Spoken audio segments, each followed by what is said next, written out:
سلام بچه‌ها، امروز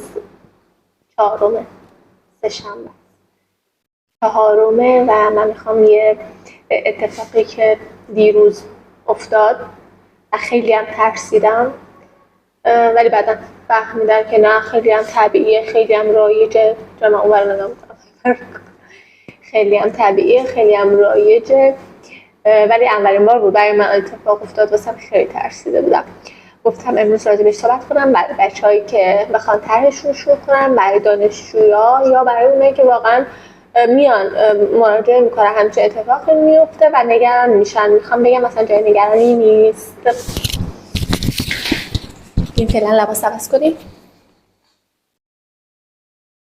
خب حالا اون اتفاق چی بوده؟ اتفاق اینطوری بوده که یه بیمار داشتم، بیمار اطفال، تقریبا 7.5 ساله، دختر، و این اومده بود که دو تا ای رو بکشه. دو تا ای یعنی دو تا دندون شیری که خیلی لق بودن، میخواستن بیفتن و دائمی ها بیاد جاشون. بعد مامانش هم نشسته بود. موقع بی‌حسی مامان میشینه، وقتی خواستم شروع کار کنم مامان رو دیگه میگم بره بیرون. بعد مامان نشسته بود. من بی‌حسی رو که زدم، همزمان با اینکه دستم رو پیشونی بیمار بود، همزمان بچه عطسه کرد، ولی خیلی کنترل شده بود. اصلا فکر نکردم نیدلم رفته داخل، خیلی یعنی رفته باشه داخل. خیلی اصلا فکر نمی‌کردم اتفاق خاصی بیفته. بچه‌ای که عطسه کرد سرش آورد بالا، دیدم حواسش چند لکه خونه و داره از دماغش خون میاد. من یک لحظه واقعا تنم سر شد. اینقدر برام عجیب بود اون لحظه. اصلا خودم خشک شده بودم. من مامانه هنوز ندیده بود، من خودم رو بچه بودم. گفتم یا خدا چه اتفاقی افتاد اصلا. بعد اون لحظه رو خیلی خوب منیج کردم. گفتم نه اتفاق خاصی نیفتاده، نگران نباشین و اینا. خودم بسیار نگران بودم. بعد بیمار رو کارشو انجام دادم، دیگه فرستادم چون خونریزی دماغش هم بند اومده بود.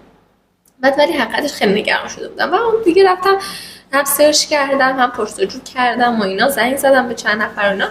بعد فهمیدم همه بهم میگفتن خیلی رایجه، خیلی طبیعیه، اصلا جای نگرانی نیست.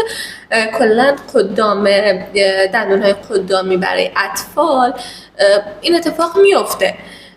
اگر که واسه همین اصلا نیازی نیست نیدل تو برای بی‌حسی خیلی ببری داخل. اصلا در حد نوکش بره چند قطره تزریق کنی خودش بی‌حس میشه. اصلا نیاز به حالا مثلا مثل تزریق‌های دیگه نیست. برای اطفال این شکلیه. بعد اگر همچین اتفاقی افتاد و خون دماغشون، هیچ مسئله مهمی نیست، رایج طبیعیه، به خاطر اینکه نیدل وقتی میره داخل کف حفره بینی ممکنه سوراخ بشه برای اطفال و خونریزی اتفاق میفته و اصلا هم اشکالی نداره، یعنی اصلا جای نگرانی نیست. فقط یادمون باشه برای اطفال، برای قسمت قدامش نیدلمون رو خیلی نبریم داخل. واسه همین من گفتم اینو بهتون بگم که اگر که خدا نکردی که نه، یعنی تجربهش کردین اشکالی نداره، ولی میگم اگر اولین بار همچین چیزی رو تجربه کردین هیچ اشکالی نداره و کاملا طبیعیه. خلاصه این بود اولین اتفاقی که من بعد از فارغ التحصیلی برام اتفاق افتاد و نگران شدم و خیلی دوست داشتم اینو به شما هم بگم که اگر این اتفاق برای شما افتاد شما بدونین. چون من اصلا همچین چیزی رو نه شنیده بودم نه دیده بودم، واسه همین نگران شدم. نه اگر از قبل کسی اینو به من میگفت یا حداقل یک بار دیده بودم شاید اینقدر نگران نمیشدم. اون روز مثلا اون 2-3 ساعت اینقدر به من استرس وارد نمیشد. دیگه گفتم اینم به شما بگم و باهاتون به اشتراک بذارم.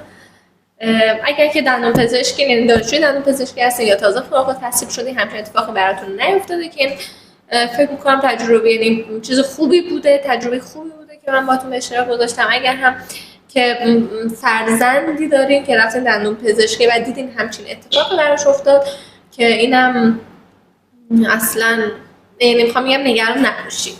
اینطوری نباشه که خیلی نگران باشه فکر کنه اتفاق عجب غریبی افتاده. نه اینطور نیست.